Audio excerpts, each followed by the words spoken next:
Shah Mohammad Reza Pahlavi और Jimmy Carter के पुतलों पर लोग गुस्सा उतार रहे थे।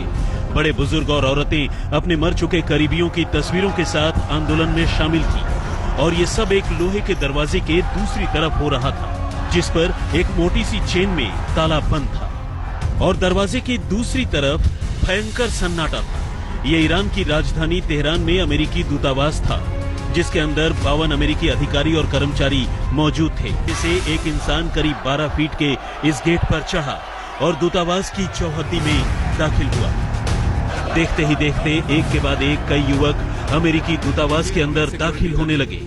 हजारों लाखों की भीड़ पागलों की तरह दूतावास में दाखिल हो गई। इससे पहले कि ईरानी प्रदर्शनकारी दूतावास के दफ्तर में दाखिल हो पाते, अमेरिकी अधिकारी तमाम फाइलों और दस्तावेजों को जलाने का निर्देश देने लगे।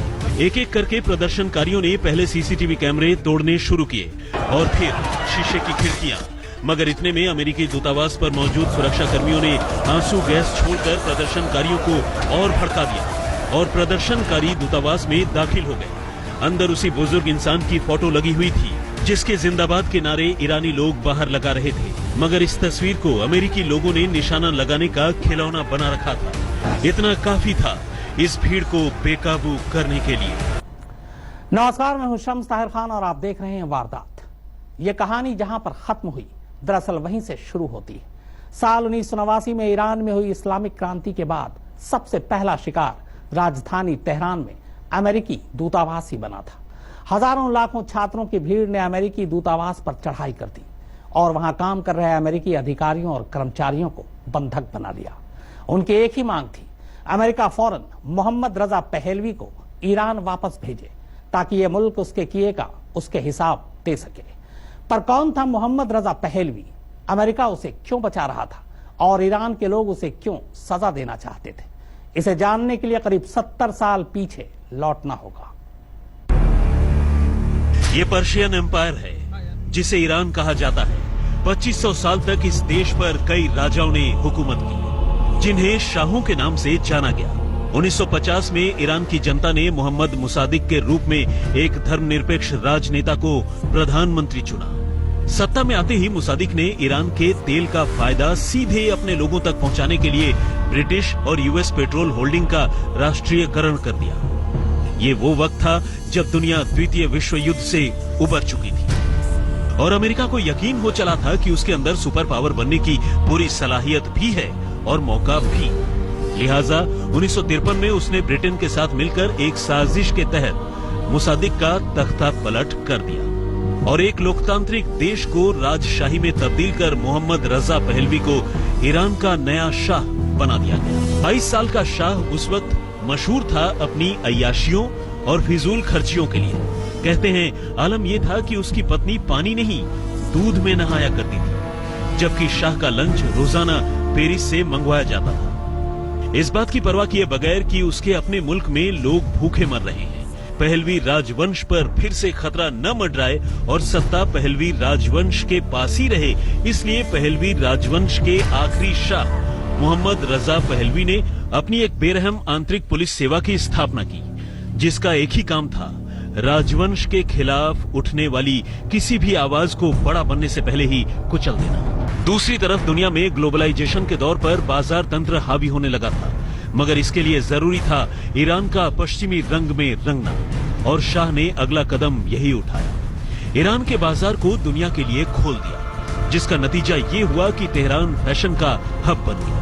कहते हैं उस दौर में फैशन पेरिस से पहले तेहरान में आने लगा था। अय्याशी का कोई ऐसा सामान नहीं था जो ईरान की राजधानी में मुहैया न हो। 90% शिया मुस्लिम और करीब 9% सुन्नी मुस्लिमों को शाह पहलवी का ये खुला रूप बिल्कुल भी नहीं भा रहा था। उनके मुताबिक अमेरिका के दबाव में शाह पहलवी ने न सिर्फ मुल्क को अमेरिका के सामने गिरवी रख दिया, बल्कि ईरान की तमीज और तहजीब का भी बेड़ा गर्क कर दिया। करीब 10 सालों तक ईरान को पश्चिमी रंग में बदलते हुए अपनी आंखों से देखने के बाद लोग शाह पहलवी के खिलाफ सड़कों पर उतर आए और इन लोगों की अगुवाई Islamic leader Ayatollah Ruhollah Khomeini कर रहे थे। शाह की सुरक्षा एजेंसियों ने फौरन आयतुल्ला खुमैनी को गिरफ्तार कर लिया और उन्हें 18 महीनों तक जेल में यातनाएं दी गई। 1964 में जेल से आजादी के लिए उनके सामने 2 शर्तें रखी गई, या तो वो शाह से माफी मांगे या देश छोड़ दे। आयतुल्लाह खुमैनी ने दूसरा रास्ता चुना और उन्हें देश से निकाल दिया गया। उस दिन के बाद से वो 14 साल ईरान से दूर रहे, पहले इराक, फिर तुर्की और फिर फ्रांस। और इन सालों में खुमैनी वहीं से मोहम्मद रजा पहलवी को सत्ता से बेदखल करने का खाका खींचते रहे। फ्रांस में रहने के दौरान उनके संदेशों को मुल्क में पंपलेट और ऑडियो वीडियो मैसेज के जरिए लोगों तक पहुंचाया जा रहा था। जो काम आयतुल्लाह खुमैनी मुल्क में रहकर नहीं कर पाए, वो उन्होंने मुल्क से बाहर रहते हुए कर दिया। ईरान में हर तरफ एक ही सदा थी, आयतुल्लाह खुमैनी जिंदाबाद, शाह पहलवी मुर्दाबाद। लेकिन ऐसा कतई नहीं था कि ईरान में जो कुछ हो रहा था उससे दुनिया ने आंखें बंद कर ली थी, खासकर अमेरिका ने। शाह पहलवी का ईरान की सत्ता पर काबिज रहना अमेरिका के लिए उतना ही जरूरी था जितना कि उसके लिए सुपर पावर बने रहना। वो इसलिए क्योंकि सुपर पावर बने रहने की असली पावर उसे ईरान और फारस की खाड़ी से मिल रही थी। पश्चिमी एशिया में ईरान एक बड़ा और बेहद अहम देश है।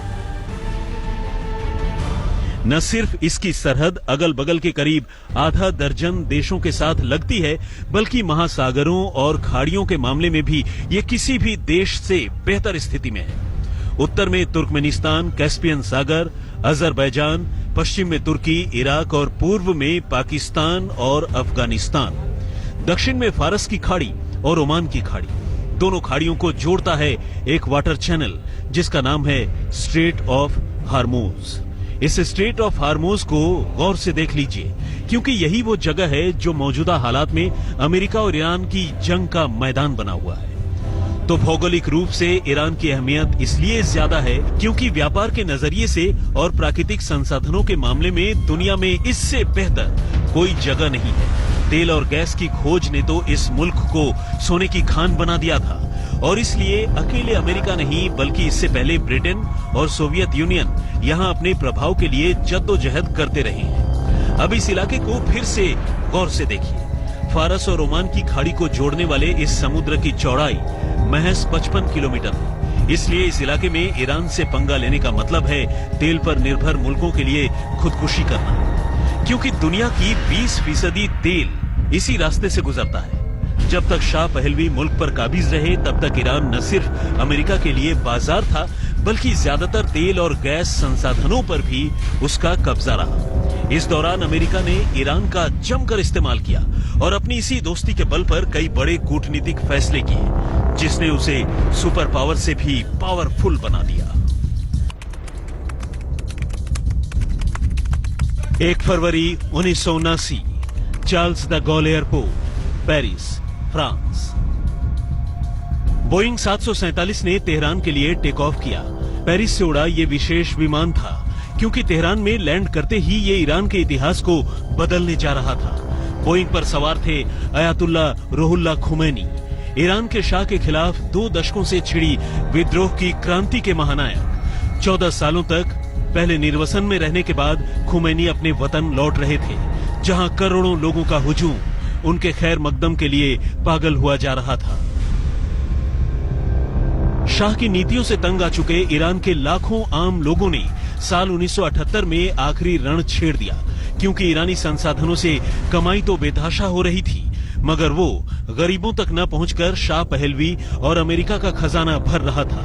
नेताओं को जेल में ठूंस दिया गया, अखबार में वही छपता जो शाह चाहता था। कुल मिलाकर ईरान में इमरजेंसी जैसे हालात थे, जिससे तंग आकर अक्टूबर 1977 में छात्रों ने ईरान की सड़कों पर प्रदर्शन शुरू कर दिया। शाह की आंतरिक सुरक्षा एजेंसी सवाक ने लोगों पर यलगार बोल दिया और सैकड़ों लोग मारे गए, मगर इस आंदोलन को जितना दबाया गया ये उतना ही बढ़ता गया। इस दौरान अमेरिकी राष्ट्रपति जिमी कार्टर और उनकी सेना शाह के सपोर्ट में खड़ी रही। 16 जनवरी 1979, करीब 1 साल चली इस क्रांति में शाह पहलवी को अब समझ में आ गया कि ईरान से उनके जाने का वक्त आ गया है, और शाहपुर बख्तियार को प्रधानमंत्री बनाकर शाह पहलवी इलाज के बहाने अमेरिका चला गया। 1 फरवरी 1979, Mehrabad airport, Tehran, Iran. Tehran शहर के ऊपर 20 मिनट तक चक्कर लगाने के बाद आखिरकार विमान ने रनवे पर लैंड किया और चंद लम्हे में बोइंग 747 के पायलटों के हाथों का सहारा लिए हुए नजर आए आयतुल्ला खुमैनी। लोगों की इस अथाह भीड़ ने उनका ऐतिहासिक स्वागत किया और इस तरह ईरान को शाह के शासन से मुक्ति तो मिल गई, मगर नई हुकूमत बनने से पहले ही अमेरिका से दुश्मनी मोल ले ली। अमेरिका तमाम तरीकों से ईरान की नई सरकार पर दबाव बनाने लगा। शाह को वापस ईरान न भेजने को लेकर लोगों का गुस्सा अमेरिका पर था ही, वहीं उसके फैसलों ने ईरान के लोगों में गुस्सा और भर दिया। नतीजतन छात्रों के एक गुट ने तेहरान में अमेरिकी दूतावास के 52 अमेरिकी लोगों को 444 दिनों तक बंधक बनाए रखा। ये उस शाह पहलवी के खिलाफ ईरान में मुकदमा चलाने की मांग कर रहे थे जिसे अमेरिका ने शरण दे रखी थी। हालांकि बाद में अल्जीरिया की मध्यस्थता के बाद उन्हें छोड़ दिया गया, मगर इसका बदला अमेरिका ने इराक के जरिए ईरान पर हमला करवा के ले लिया और ये जंग 8 लंबे सालों तक चली। नतीजतन ईरान की इकोनॉमी धराशायी हो गई। आज तक ब्यूरो। सदियों से गरीबी का दंश झेल रहे अरब देशों में तेल और गैस के भंडार किसी नेमत की तरह निकले थे जो उनकी गरीबी और पिछड़ेपन को दूर करने जा रहे थे। मगर ऊपर वाले की इन नेमतों पर नजर पश्चिमी देशों की भी थी, क्योंकि दो विश्व युद्ध लड़ने के बाद किसी खास देश की नहीं बल्कि पूरी दुनिया की अर्थव्यवस्था चौपट हो चुकी थी। हर कोई अरब देशों में फूटी तेल की इस गंगा में हाथ धो लेना चाहता था, खासकर अमेरिका, ब्रिटेन और सोवियत यूनियन। मगर 50 के दशक में अमेरिका सुपर पावर बन चुका था, लिहाजा दुनिया के हर कोने में उसने दखल देना शुरू कर दिया। कुछ जगहों पर उसे कामयाबी मिली, लेकिन ईरान में वो नाकामयाब रहा। ईरानी क्रांति से शुरू हुई अमेरिका और ईरान की दुश्मनी अभी तक जारी है। पिछले 40 सालों से अमेरिका ने ईरान को झुकाने के लिए उस पर तमाम तरह की आर्थिक पाबंदियां लगा रखी हैं, जिसकी वजह से तेल और गैस का अकूत भंडार होने के बावजूद ईरान की अर्थव्यवस्था काल के गर्त में समाती चली जा रही है।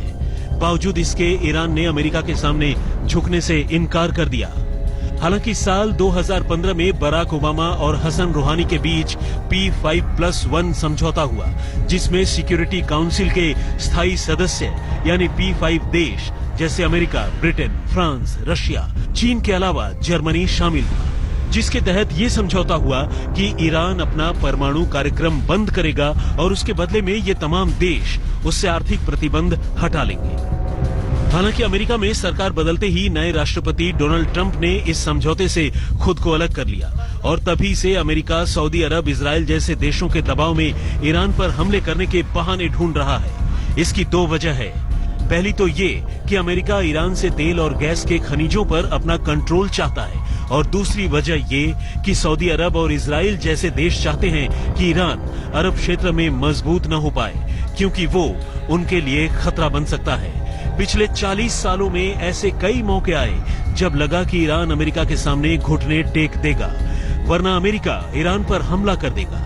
लेकिन न तो ईरान ने अब तक अमेरिका के सामने घुटने टेके और न ही अमेरिका ईरान पर हमला कर पाया। आज तक ब्यूरो। तो वारदात की इस खास पेशकश में फिलहाल इतना ही, मगर आज तक पर खबरों का सिलसिला लगातार जारी है। लेटेस्ट खबरों के लिए यूं ही देखते रहिए आज तक और इस वीडियो के पसंद आने पर लाइक, शेयर और सब्सक्राइब करना ना भूलें।